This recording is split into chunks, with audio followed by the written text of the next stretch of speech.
이제 우리는 야곱의 생애 가운데 마지막 장면에 이르렀어요.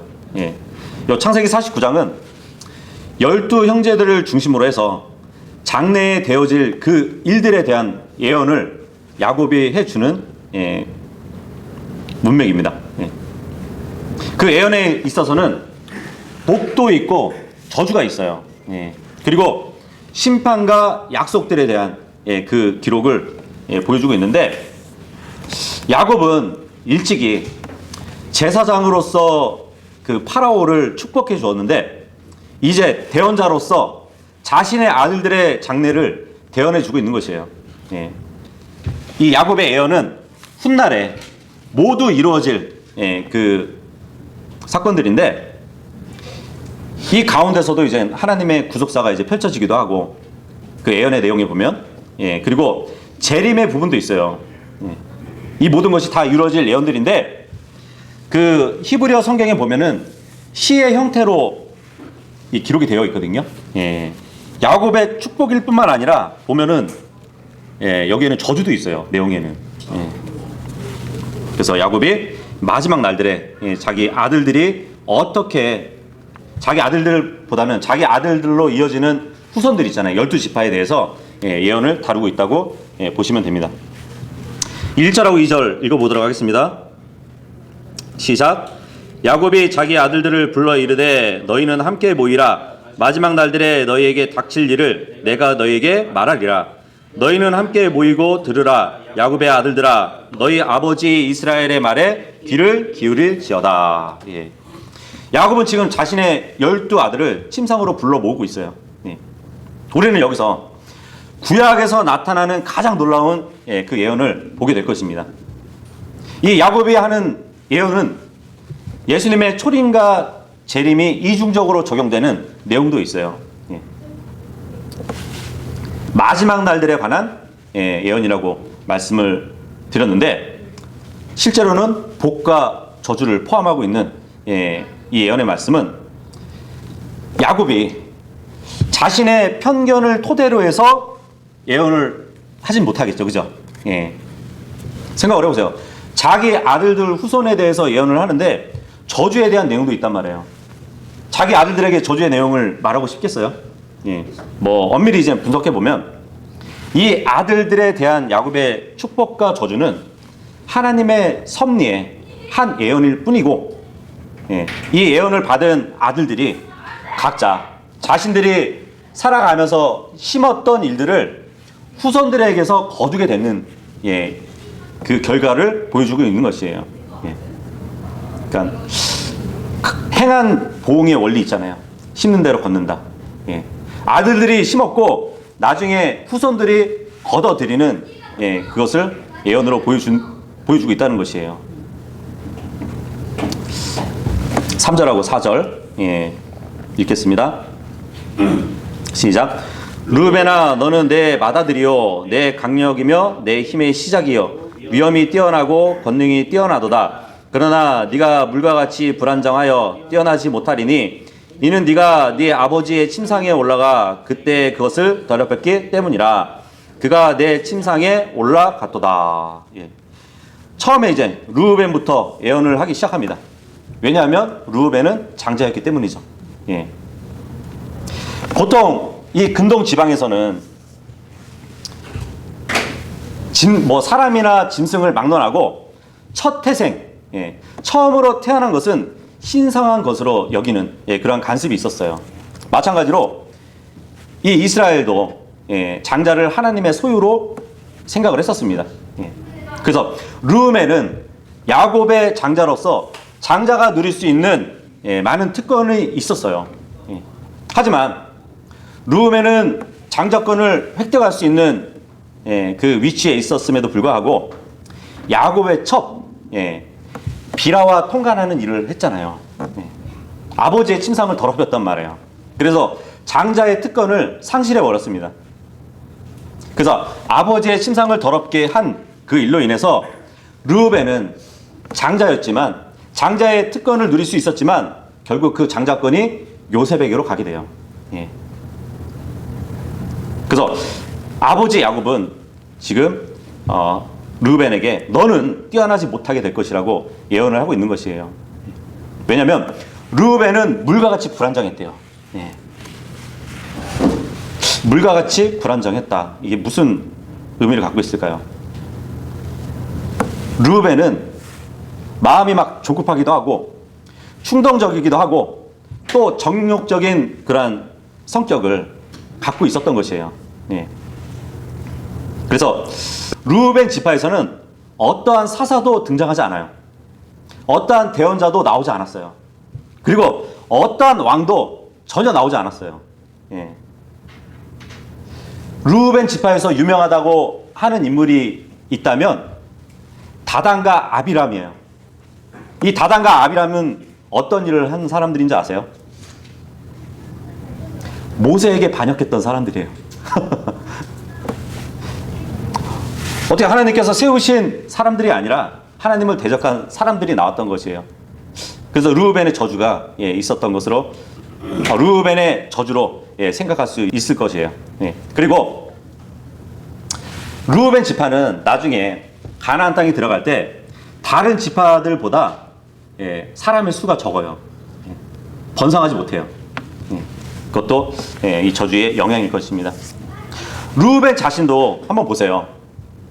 자기 형제들에게 맏형이면서도 불구하고 영향력을 끼치지 못해요. 왜냐하면은 요셉을 다루는 일에 있어서 요셉을 뭐 죽이자 하는 형제들의 그 의견이 있었잖아요. 그래 르우벤은 하지 말자 그랬거든요. 근데 동생들이 말을 듣지 않아요.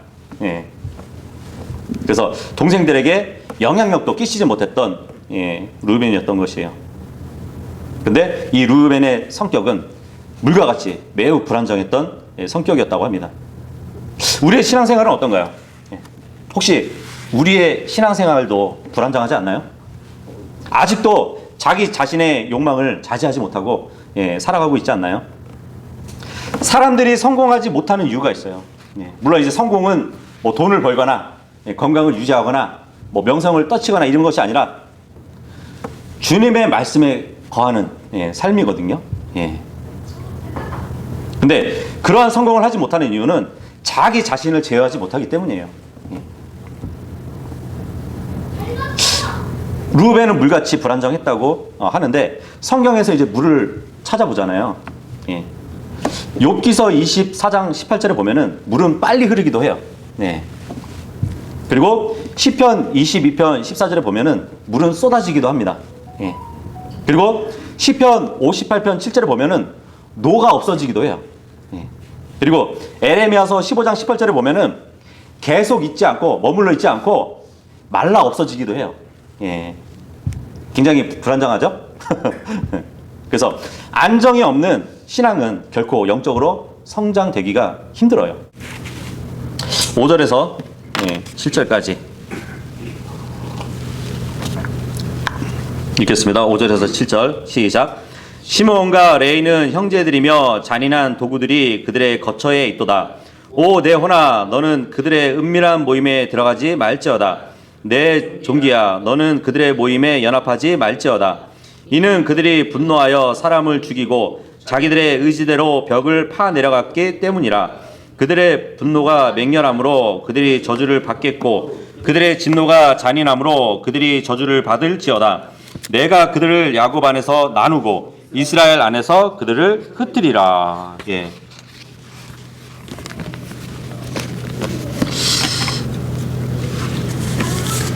여기도 보니까 이 형제들이 심은 대로 걷어들이는 그 예언을 보게 됩니다. 시몬과 레이는 동일한 부모의 피를 받고 태어난 형제들이에요. 그죠? 그래서 그들의 행동 양식도 비슷했어요. 근데 본문에 의하면 시므온과 레이는 잔인한 폭력의 도구로 보여줍니다. 잔인한 폭력의 도구로서의 한 세트로 보여줘요. 그죠? 한 사람 한 사람을 지금 얘기하지 않고 한 세트로 지금 말씀을 해주시잖아요. 이전에 자기들의 여동생 디나의 사건을 아시죠? 세겜의 그 통치자가 그 여동생을 강간을 했었잖아요. 그래서 이 두 형제가 나서가지고 세겜 사람들의 씨를 말려버릴 정도로 대량 학살을 했었잖아요. 예. 그리고 그 세겜 지역의 모든 재물을 약탈하는 그 일에 앞장을 섰던 잔인성을 보여준 형제들이에요. 근데 시므온의 이름이 먼저 언급되는 걸로 봐서 시므온이 그 일을 주도했던 것 같아요. 그래서 그 사사기에 보면은 나중에 이스라엘 백성이 가나안 땅에 들어가잖아요. 근데 그 가나안 땅을 정복하기 위해서 전쟁을 치러 나가야 돼요. 그런 상황이었는데 이 가나안 땅에서 유다 지파가 자기들의 땅을 구축하기 위해서 이제 정복하기 위해서 가나안 족속하고 이제 전쟁을 앞두고 있을 때 동맹을 맺은 지파가 바로 시므온 지파였어요. 다른 지파들 중에 왜 시므온 지파를 동맹을 맺었을까요? 이 시므온 지파는 조상의 폭력성을 똑같이 가지고 있다는 것을 알고 있었기 때문이에요. 예. 그래서 동맹을 맺자고 이제 요청을 했던 것이에요. 요셉을 죽이고자 했던 음모의 주도자도 12형제들 중에 시므온일 수도 있어요. 창세기 42장 24절에 보면은 이집트에서 이제 이집트에서 흉년이 들어가지고 형제들이 이집트 땅에 왔었잖아요. 그래서 요셉을 만났었잖아요. 근데 요셉이 자신의 정체를 드러내지 않고 너희는 스파이라고 그러면서 이제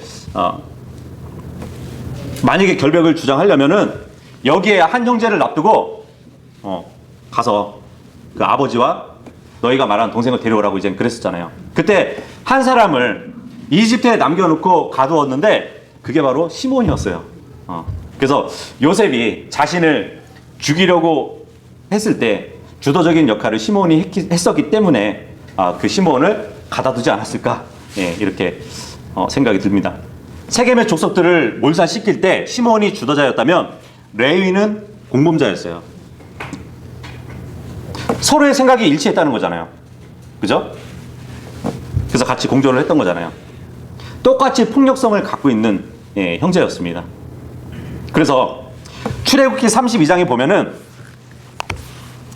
그 모세가 시내산에서 율법을 받고 내려오는데 밑에 보니까 백성들이 금송아지를 만들어 놓고 숭배하고 있는 것이에요. 그래서 모세가 이제 내려와서 그 얘기를 해요. 주님의 편에 선 자들이 누구냐고. 내게로 나오라고. 그랬을 때 레위 지파가 모세 앞으로 나오거든요. 그래서 모세가 그래요. 저 우상 숭배하는 자들을 다 칼로 쳐 죽이라고. 형제든지 친구든지 이웃이든지 다 죽여버리라고 그래요. 그럴 때 이 레위 지파가 3,000명을 죽여요. 그래서 이 시므온과 레위는 폭력성이 강했는데 지파들, 그 조상을 따라서 지파들도 시므온 지파, 레위 지파는 그런 폭력성을 가지고 있었던 지파였던 것이에요. 근데 그 두 지파를 한 세트로 주님이 보여주고 있는 것이에요. 물론 우상 숭배한 자들을 죽인 것은 하나님을 위해서 담대하게 헌신한 일이에요. 그죠? 그 일로 하나님께 복을 받기도 했습니다. 레위 지파는. 근데 이제 그 성경에 보면은 이 야곱의 아들들이었던 시므온과 레위는 이제 나이 많고 경험이 많았던 야곱 아버지의 충고를 듣지 않은 자들이기도 했어요. 오히려 야곱의 그 신중한 증언을 듣기보다는 자신들의 열정에 따라서 행동했던 형제들이었어요. 그래서 그 성경에 보면은 야곱은 깊이 생각하는 사람이었거든요. 어떠한 일이 벌어졌을 때 다시 한번 생각하는 사람이었는데 아버지 야곱과 달리 이 시므온과 레위는 굉장히 성미가 급한 형제들이었어요. 그래서 복수심이 굉장히 강하고 사나웠던 형제들이었단 말이에요. 그래서 자제할 줄을 몰랐던 형제들이었습니다. 이 시므온 지파하고 레위 지파는 조상을 따라서 정말 피를 봐야 하는 성격이었어요. 근데 참 주님의 지혜가 있어요. 이 레위가 정말 피를 봐야 하는 성격이었는데 그 지파도 폭력성이 강하다고 그랬잖아요. 복수심이 강한 지파였잖아요. 그래서 주님의 지혜가 있는데 이 레위 지파를 주님이 선택하셔서 무슨 일을 시키는지 아세요? 짐승들을 죽여서 피를 보게끔 선택을 하시잖아요. 예. 평생 피를 보면서 살잖아요. 짐승의 피를 보면서. 예. 사람의 피를 대신해서. 예. 6절에 보면은 이들의 횡포가 어느 정도였냐면 그 끝에 보면은 자기들의 의지대로 벽을 파 내려갔기 때문이라 이 말씀이 있죠. 벽을 파 내려갔도다. 이게 무슨 말일까요? 시몬과 레위는 칼을 폭력의 무기로 사용을 했었어요. 예. 근데 이 변개된 성경에 보면은 벽을 파 내려갔도다 이 말을 소의 발목 힘줄을 끊었도다 이렇게 바꿔놨어요. 예. 전혀 다른 말이잖아요, 그죠? 이게 왜 그러냐면 히브리어 성경은 처음에는 자음으로밖에 기록이 안 돼 있었어요. 예. 그 자음에 이제 모음이 붙은 것은 나중에 붙게 됐거든요. 예. 근데 모음이라는 것은 어떻게 모음이 자음에 붙느냐에 따라서 단어가 바뀌어 버리잖아요, 그죠? 예. 그래서 나중에 이제 마소라 학자들이 이 자음밖에 없는 히브리어 성경을 모음을 붙여가지고 예, 다 제대로 이렇게 기록을 해놨는데 그 모음이 어떻게 붙느냐에 따라서 벽을 파내려 갔도다 이 말도 되고 소의 발목 힘줄을 끊었다 이 말도 돼요. 예, 근데 우리가 보는 킹제임스 성경은 벽을 파내려 갔도다 이렇게 예, 번역이 되어 있습니다. 물론 이제 성경에 보면은 전쟁에서 말이 쓰이잖아요, 그죠? 예, 근데 말의 발의 힘줄을 끊었다는 말은 4번에 걸쳐서 나와요. 예, 당연하죠.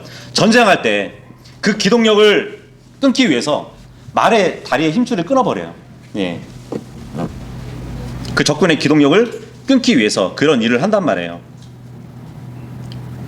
그다음 왜 소의 발목에 힘줄을 끊어야 되는지 모르겠어요, 저는. 예. 그런데 벽을 파 내려갔도다 이 말이 무슨 말이냐면 도둑이 담장을 넘어오거나 담장을 치우고 들어오잖아요, 그죠?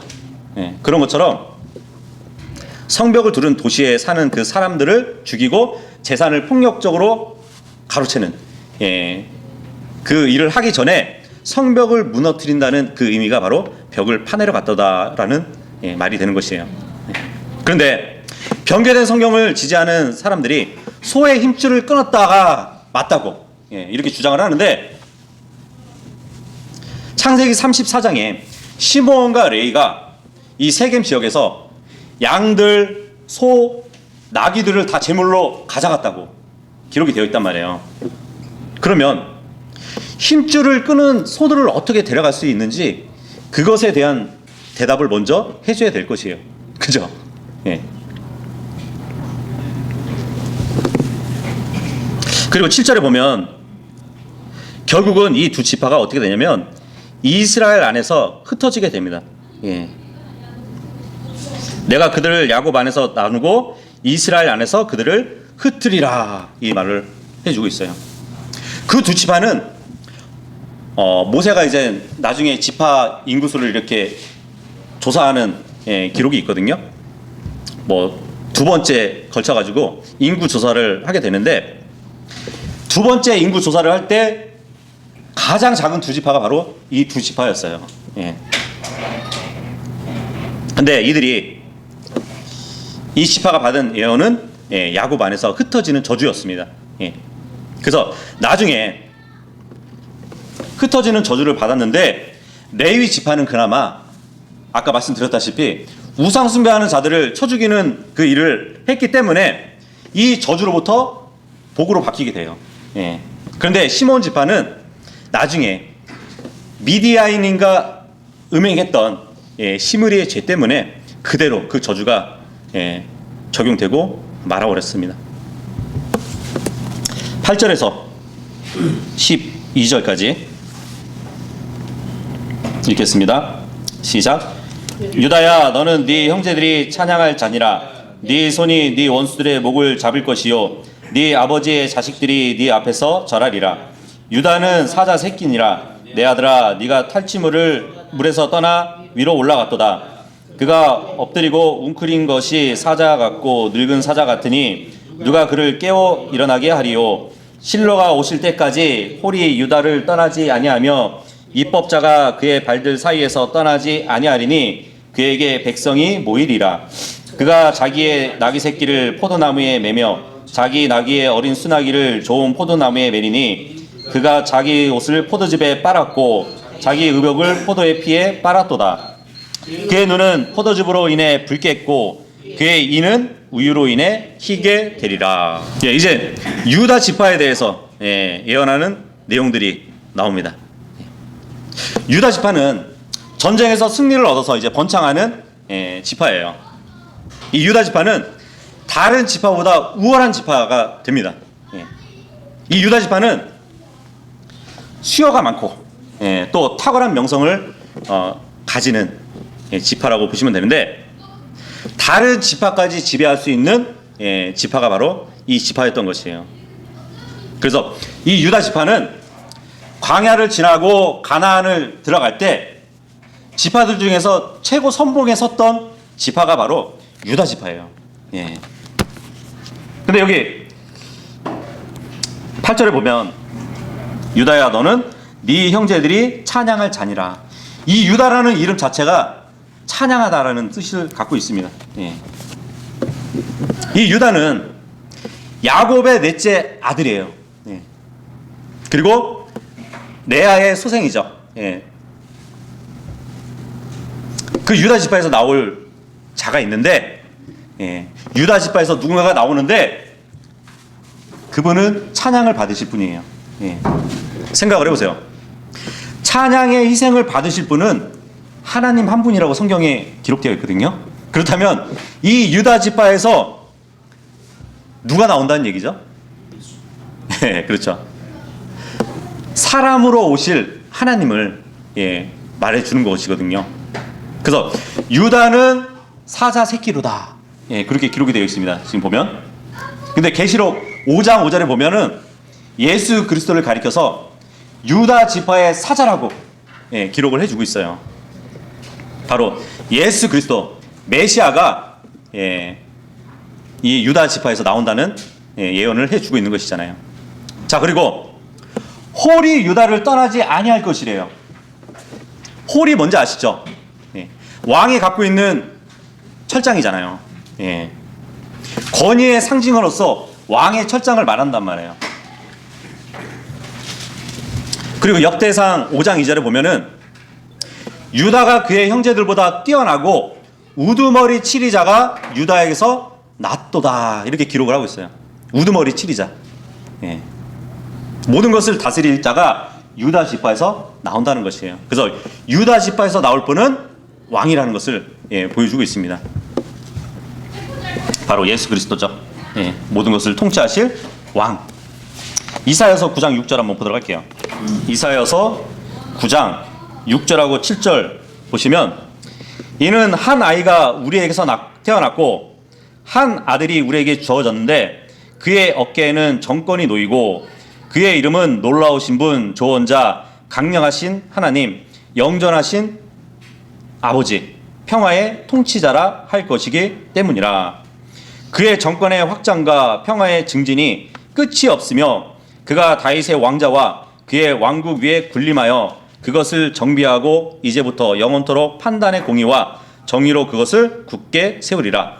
군대들의 뒤에 열심히 이것을 이루시리라. 앞으로 태어날 그 왕을 지금 기록으로 보여주고 있어요. 근데 이제 여러 교회들 보면은, 이제 강의하실 때 보면은 여기 6절에 지금 6절 7절은 왕을 표현하는 말씀이거든요. 왕이 자신이 다스리려면 자신의 정부가 있어야 되잖아요. 그죠? 그런데 6절에 영존하시는 아버지, 이 말을 뚝 떼가지고, 자, 앞으로 오실 왕이신 예수 그리스도는 영존하시는 아버지다. 다시 말해서 하나님 아버지와 하나이기 때문에 영존하시는 아버지라고 이렇게 부르는 거다. 그렇게 증언하는데 인용을 해요. 예. 하지만 영존하시는 아버지 이 말은 아버지 하나님을 얘기하는 것이 아니에요. 여기서는 예. 한 왕국의 아버지를 말해주는 것이에요. 예. 곧 이사야서 22장 20절 보시면, 그래서 삼위일체 하나님 중에 아버지 하나님과 아들 하나님은 하나이다. 그것을 증언하기 위해서 이 말씀을 인용을 한단 말이에요. 하지만 여기서 영존하는 아버지는 그 하나님 아버지를 얘기하는 것이 아니에요. 이사야서 22장 20절하고 21절 보시면, 그 날에 내가 힐기야의 아들 내 종 엘리야김을 불러서 왕으로 세우시는 그 말을 해주고 있는데, 네 옷을 그에게 입히고 네 띠를 띄워 그를 강하게 하며 네 정권을 그의 손에 맡기리니 그가 예루살렘 거주민들과 유다 집에서 아버지가 되리라. 예. 그래서 아버지가 나오죠. 보통 그 나라의 왕은 국민의 아버지예요. 그죠? 예. 사전적으로 보면은 국부라고 얘기하잖아요. 국부. 예. 나라의 아버지라는 뜻으로 임금을 이르는 말이 바로 아버지란 말이에요. 예수 그리스도는 영원히 통치하실 왕이니까 영원한 아버지라고 불리는 거예요. 예. 다윗 시대로부터 바벨론 포로 시대까지 이 왕이 든 철장은 유다 지파에 계속 있었습니다. 예. 유다의 통치자들도 뭐 그 지파나 또는 그 지파 안에 속해 있는 레위 지파로부터 그 통치자가 나온 것이에요. 나중에 이 유다는 로마 제국의 속국이 되는데도 불구하고 로마 제국의 세금을 물면서 그러한 속국이 된 상태에서도 구원자 예수 그리스도께서 그 유다에서 태어나셨어요. 그죠? 그래서 홀이 유다 지파를 떠나지 않는다는 그 예언은 성취가 됐습니다. 그리고 돌아와서 그 창세기 49장 10절에 보면 입법자가 그의 발들 사이에서 떠나지 아니한다고 말씀을 하고 있어요. 법을 주시는 분, 입법자가 이제 법을 주시는 분을 얘기하잖아요. 이스라엘 백성에게 법을 주셨던 분은 하나님이에요. 그죠? 하나님께서 시내산에서 천사들을 통해 가지고 모세에게 율법을 주셨단 말이에요. 그런데 신명기 33장 2절에 보면은 마지막 때에 그리스도께서 왕으로 재림하실 때에 시내산으로 내려오시거든요. 그런데 그분의 손에는 불같은 율법이 나온다고 기록이 되어 있어요. 그래서 지금 유다 지파에 대한 예언에 보면은 입법자가 오신다는 그 말씀은 예수 그리스도의 재림을 말해주고 있는 것입니다. 그리고 입법자가 그의 발들 사이에서 떠나지 않을 것인데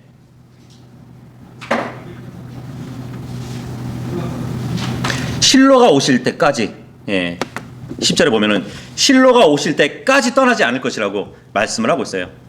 이 실로라는 말은 평화를 가져오는 분이라는 의미를 갖고 있어요.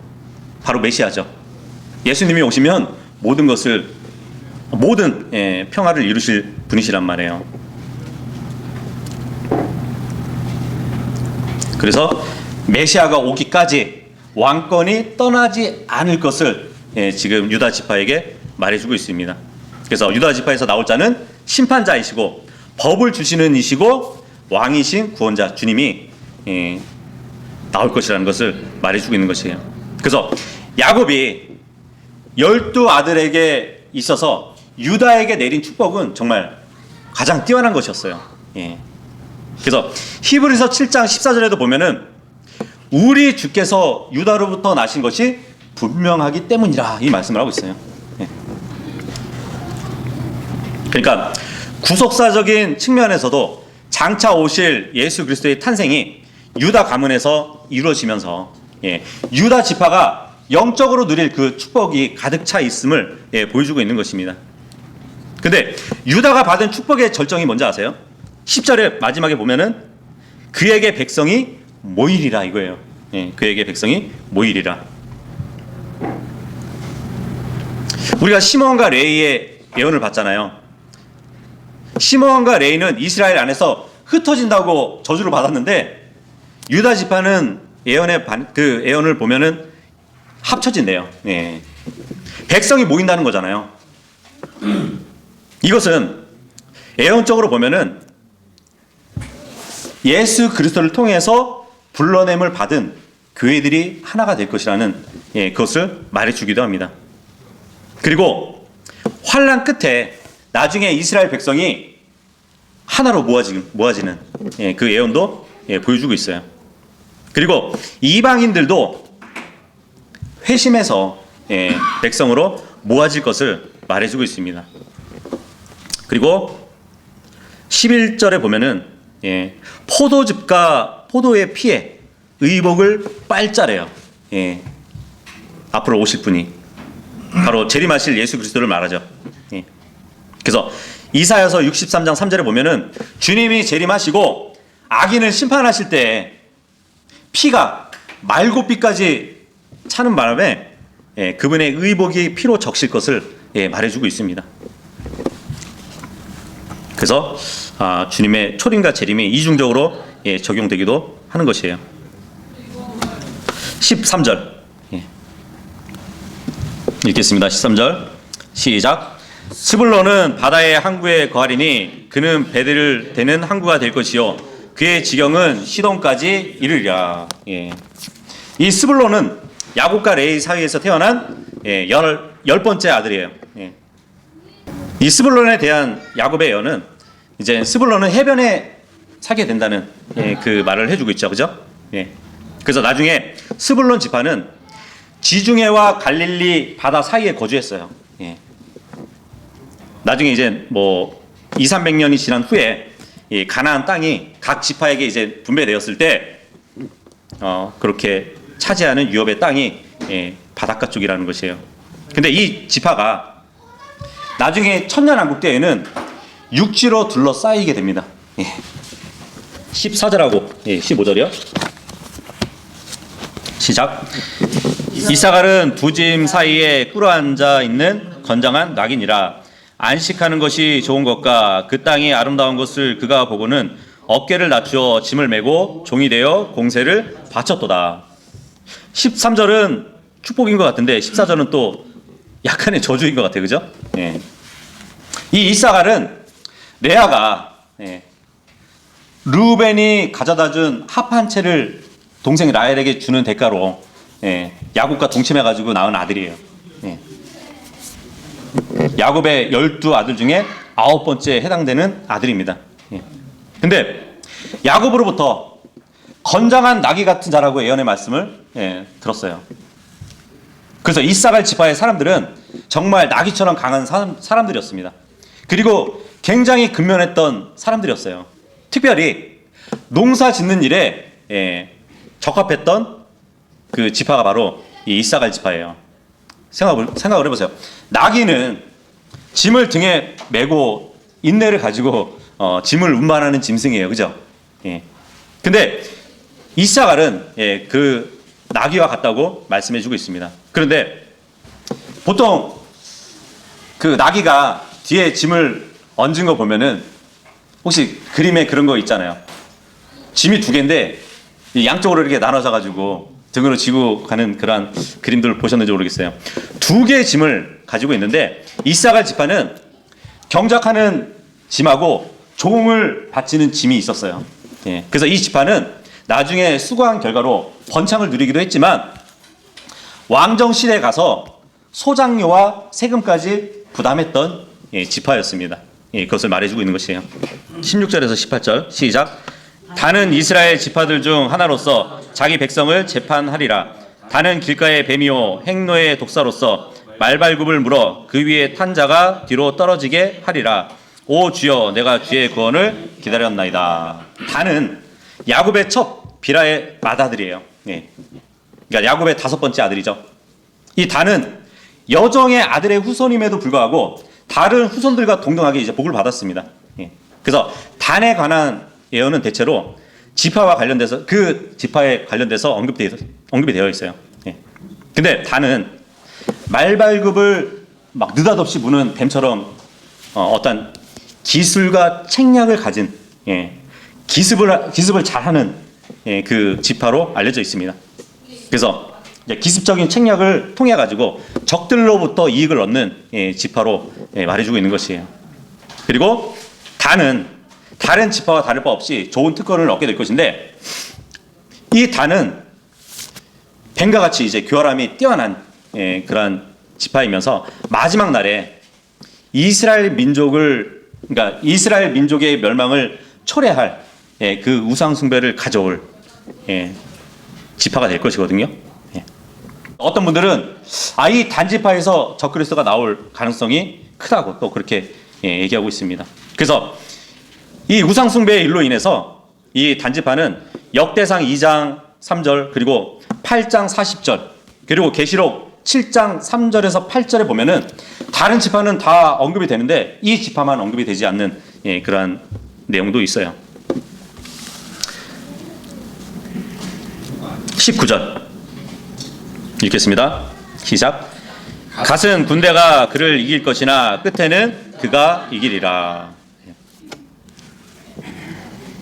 이 갓은 레아의 몸종 실바가 처음으로 낳은 아들이잖아요. 근데 야곱이 밧닷 아람에서 라헬의 값을 치르기 위해서 7년 동안 일을 할 때가 있었어요. 그죠?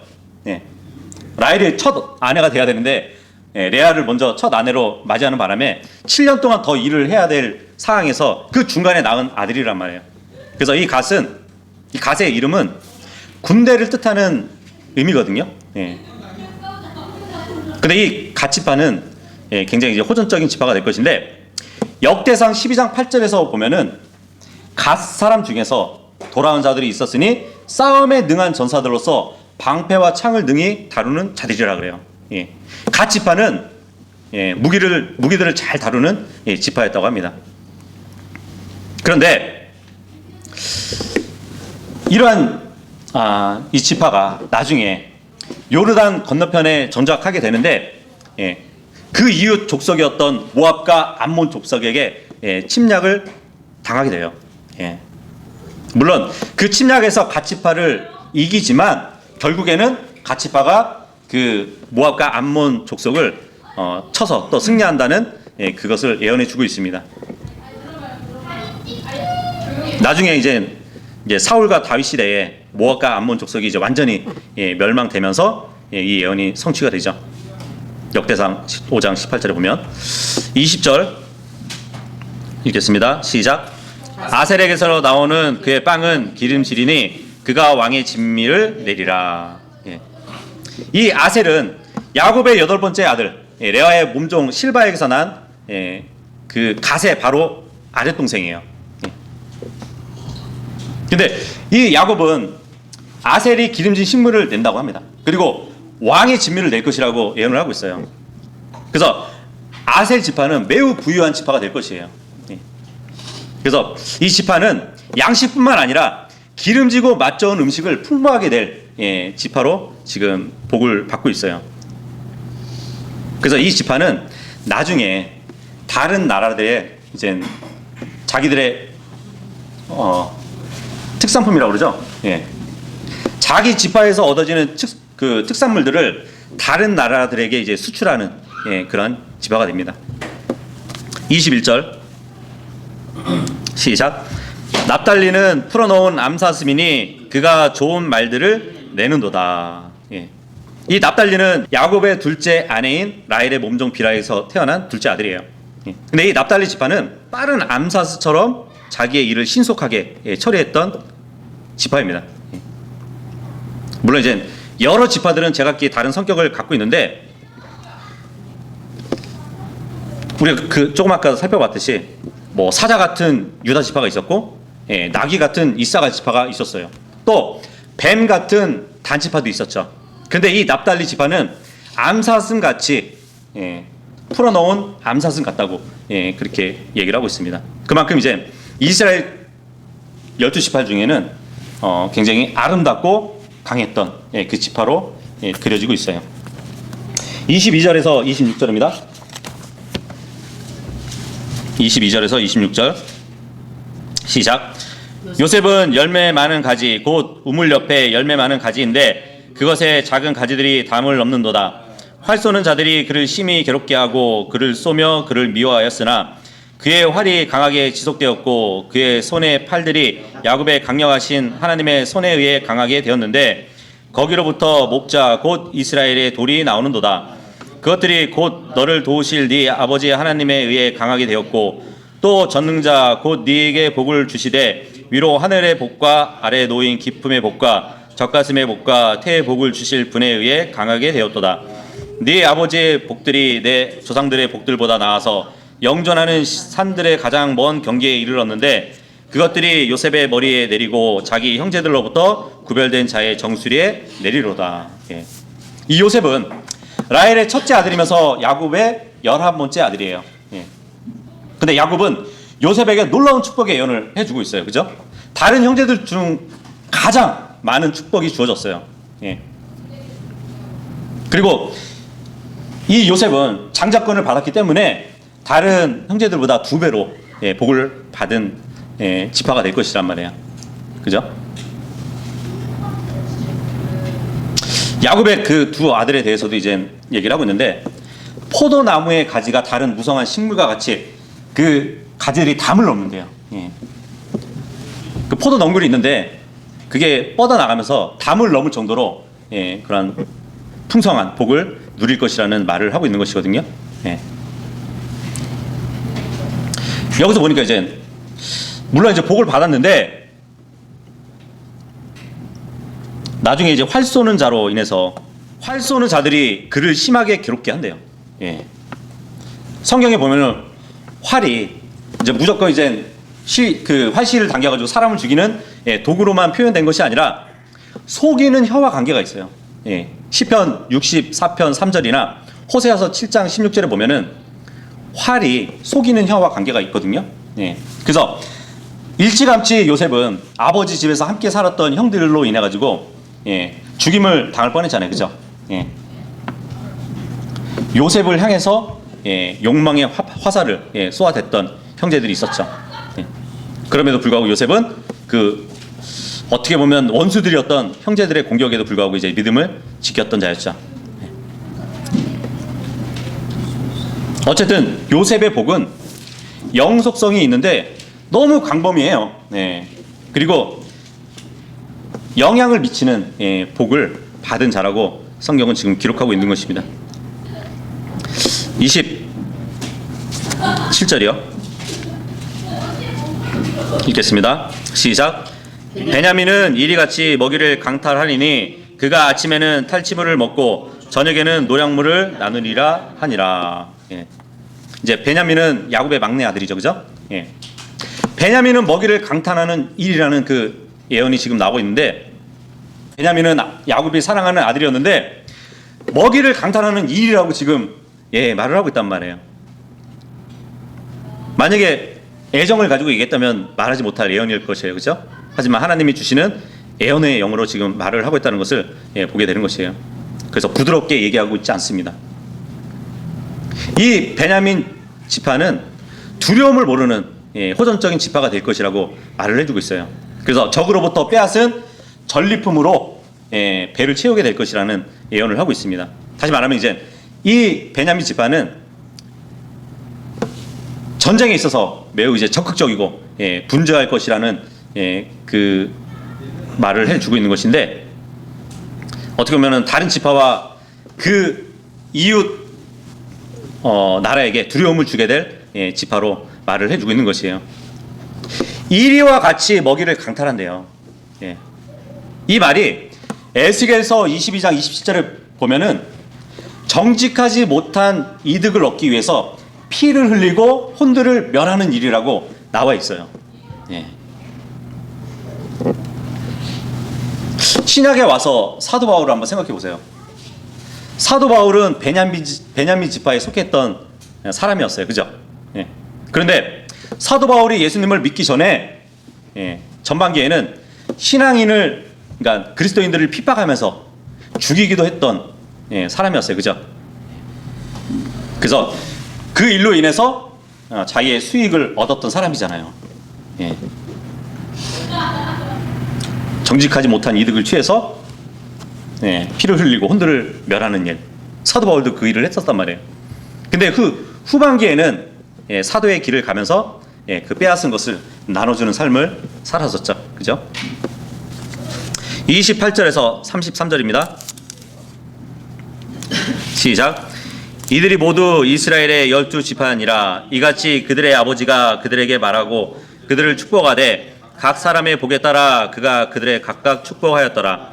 또 그가 그들에게 칙물을 주며 그들에게 이르되 내가 내 백성에게로 거두어지리니 헷 족속 에브론의 밭에 있는 굴에 내 조상들과 함께 나를 묻으라. 그 굴은 가나안 땅에 있는 마므레 앞에 막벨라 밭에 있느니라.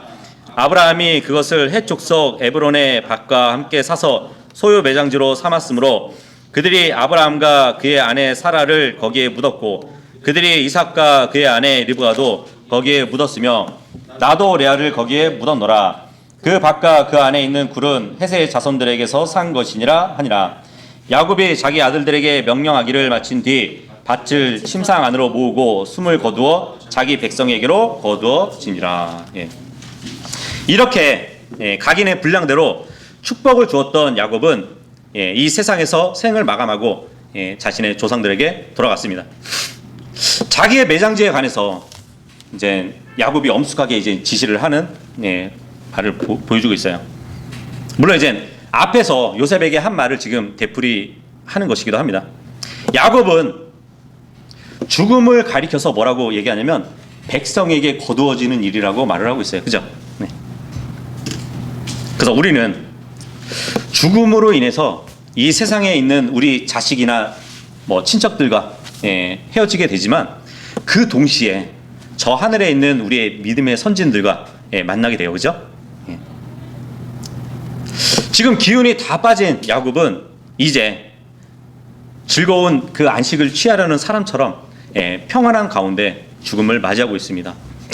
이걸 보니까 정말 이처럼 사람이 어떻게 한평생을 사느냐 하는 것도 중요하지만 어떻게 죽음을 맞이할 것인가 이것도 중요한 것 같아요. 정말 이렇게 야곱처럼 편안한 죽음을 맞이할 수 있다면 정말 그것은 가장 복된 죽음일 것이에요. 그죠? 아마도 이 세상에 장수한다는 사람들 있잖아요. 하지만 그 장수가 100%가 건강으로 인한 장수가 아니거든요. 의학 기술을 힘입어서 좀 더 오래 사는 것 뿐이잖아요. 그죠? 만약에 이 땅에 뭐 의료 기술이나 전쟁이 없고 또 교통사고라는 것이 없다면 모든 사람은 정말 조용하고 평안한 가운데서 자연사로 죽음을 맞이하는 일이 더 많지 않을까 생각도 해봅니다. 정말 운명의 직전까지 맑은 정신으로 신앙의 모범을 보이다가 하나님의 부르심에 기꺼이 응답하는 그 모습, 그것은 굉장히 아름다운 모습일 것이에요. 그죠? 그래서 이 땅에서의 수고가 이 땅에서의 고생과 수고를 다 마치고 주님을 모시고 영원한 기쁨과 생명을 누리며 살 그 날을 기대하는 우리 모두가 또 여기서 배울 수 있을 것 같습니다. 오늘은 여기 49장 좀 시간이 많이 흘렀지만 여기서 마치겠습니다.